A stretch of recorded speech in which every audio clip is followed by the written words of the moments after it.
And we're going to take you back live to Minneapolis tonight. We're told, as our Mike Tobin has been there on the ground, that the 3rd precinct, the police station where a lot of these protests and eventual riots were taking place, that police have evacuated. They have left the scene. Mike is there. He can tell us much more. We'll go back there live. Mike. And Shannon, we moved around now to the east side of the 3rd precinct. Let me step out of the shot so you can see clearly. The mob's got this one. The front of the entrance here on the east side is in flames. The demonstrators are up on the fence there, dancing, shooting fireworks into the air. They've been in and out of the building. In fact, we saw them leaving the building with some helmets, and there's an explosion out of the front of the 3rd precinct. So the mob's got that one. They're firing Roman candles into the front of that. Now, as we go right across the intersection, I want to show you the Minnehaha Lake Wine and Spirits. That is also now engulfed in flames.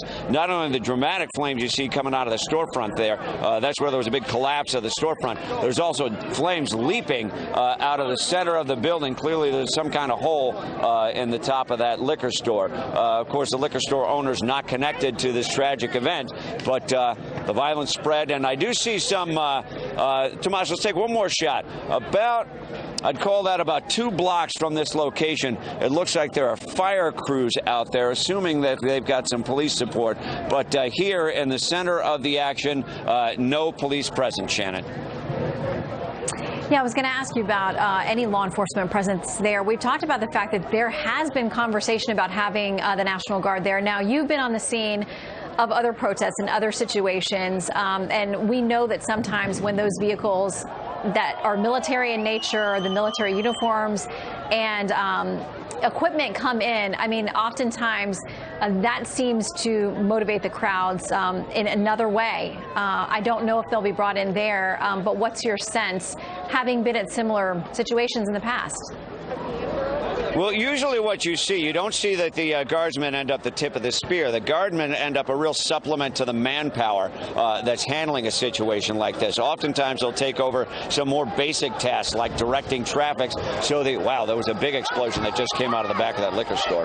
But oftentimes they'll take over some of the more basic tasks, and that frees up the police to handle things that they have more specific training to handle.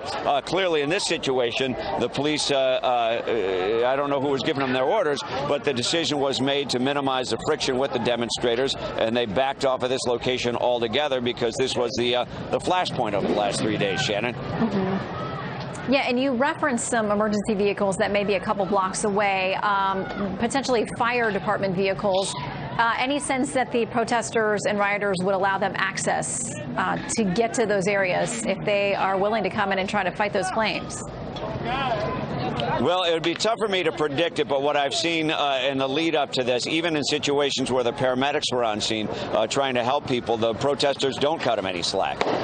They usually, the fire crews that have needed to come in have had a hard time with the other surrounding buildings like the auto zone that caught on fire last night because they needed some protection to get in there. And even some of the, like the people on the scene here have taken it upon themselves to try to put out the fires. The demonstrators don't like it. We watch the demonstrators pelt them with rocks and bottles and things of that nature while they're trying to put out the flames because clearly they want things to burn. Yeah, we're looking at a visual, an aerial visual now from KMSP there in Minneapolis showing multiple fires right in that area where you are. What's your sense of how this has progressed throughout the evening? I know yesterday there were crowds early into the day.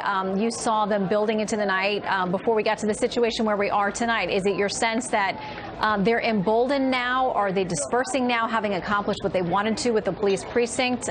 What's the mood? I don't think that they feel that they've accomplished what they wanted. What they wanted was to pressure local authorities, or I guess local prosecutorial mechanisms, into a swift arrest and a swift judicial process. They don't trust the process. They don't trust the people who are in power.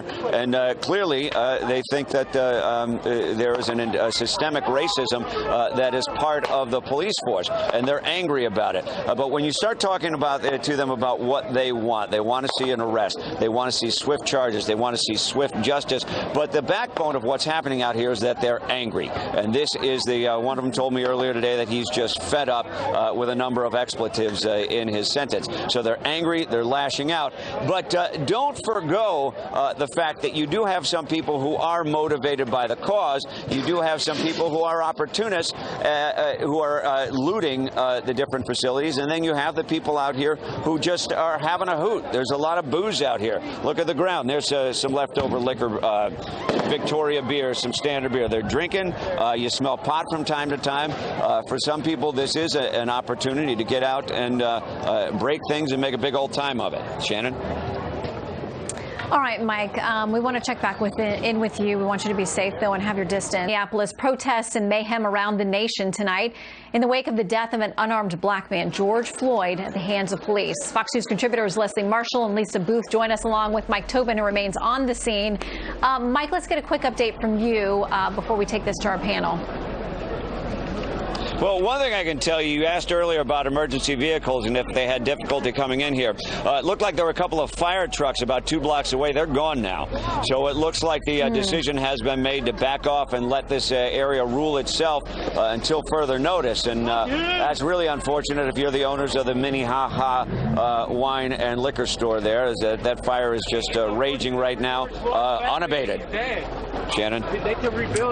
All right, Mike, we will check with you as you continue to monitor the situation, and it is definitely escalating there. All right, let's bring in Leslie and Lisa to talk about this. Leslie, there is concern that the message that is important to George Floyd's family, to his memory, is getting lost by those who may have, there may be those who are there that strictly want to talk about his situation and bring light and ask for justice.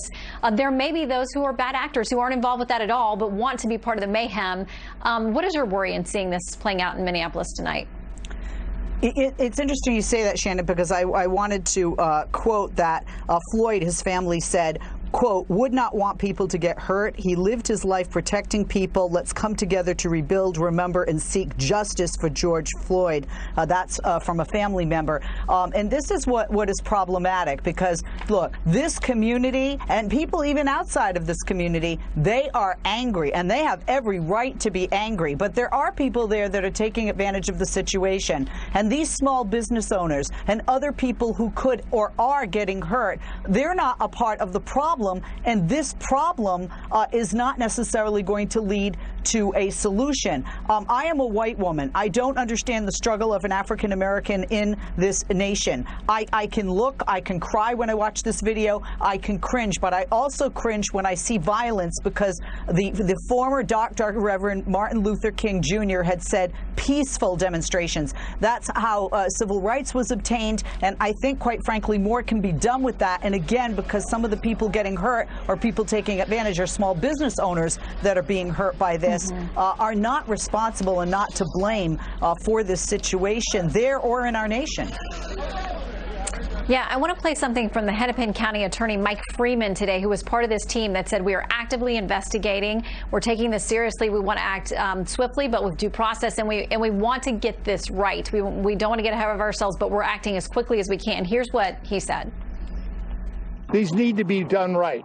Please give me and give United States Attorney the time to do this right, and we will bring you justice. I promise. I mean, Lisa, it was a very lengthy, involved press conference with a lot of reassurances, but it doesn't seem to be at least resonating with the folks who are out there tonight.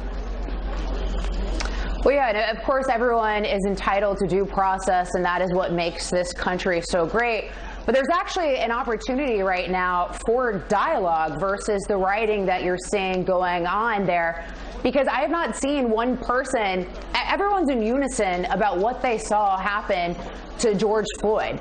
And the fact of what happened to him was incredibly wrong. I mean, we all saw him, get murdered in that video. So everyone's actually in unison. But it doesn't bring justice for anyone to burn down minority-owned businesses, to set a city ablaze, to go to Target and steal as much as you can. That's not justice. That's not even the desire to seek justice. That is wrong. It is criminal. It should be condemned. It should be condemned by city leaders. It should be condemned by everyone in this country. That's not justice. That's not room for dialogue whatsoever. And when one family is already reeling at the loss of someone they love so much, why escalate things to this degree where there could be more families facing that exact same situation of losing a loved one to unnecessary violence?